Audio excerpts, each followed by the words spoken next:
Hello, everyone. I'm Catherine Snow, and I'm here to talk about Laurel Thatcher Ulrich's article about Anne Hutchinson. Ulrich's article seems to be from a feminist perspective. In fact, her feminist perspective pervades every aspect of her article.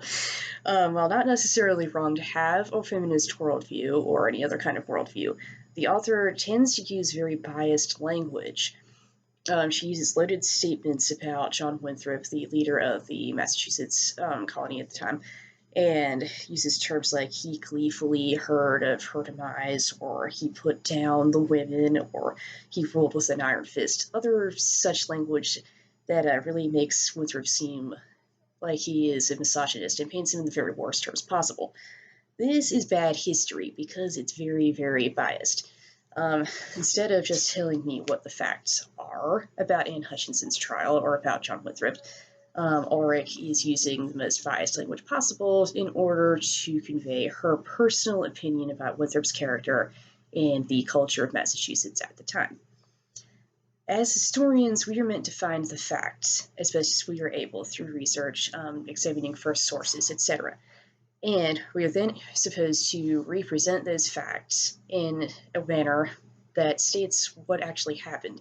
We're supposed to keep our personal bias and culture out of our historical findings as much as possible. Necessarily, we all have a worldview. We are not supposed to impose our worldview on other people. And we are supposed to be circumspect in our findings as well. Ulrich's ideas, although they may have had some merit, or completely clouded by the intense bias that was all throughout the article. Whatever good could have been gleaned, whatever I could have learned about Hutchinson was completely covered over by Ulrich's bias.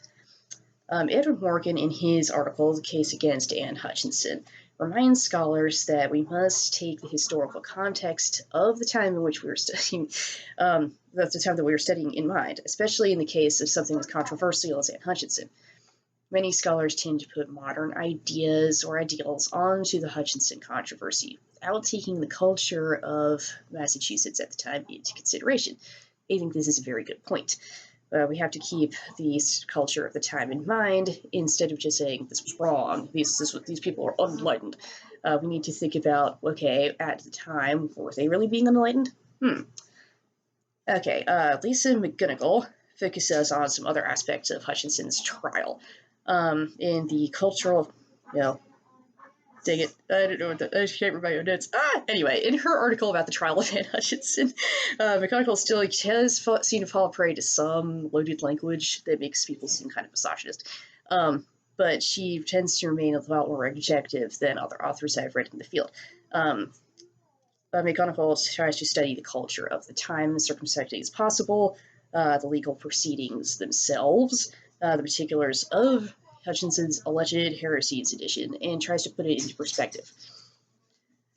Lyle Kohler's article, The American Jezebels, very loaded title, returns to loaded language and bias in the exploration of Hutchinson's identity. Again, Kohler seems to put modern ideas onto a very specific and unique culture of the past. This clouds the issue and detracts from the original message of the article, and fails to enlighten the reader as to what was actually going on. After studying this much, it's still very complicated to find what Hutchinson actually believed, because scholars keep getting distracted by the alleged misogynist tendencies of Winthrop and the other leaders at the time. What did the woman believe? I think we need to look at Hutchinson's original words and let them stand for themselves. I think the lesson here is to avoid confusion and present the issues that we are studying with the past without trying to put our own bias or our own culture too much into it.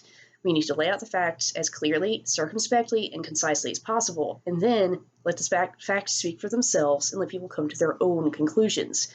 That is being a true historian. Thank you very much. I hope that you will have a blessed day.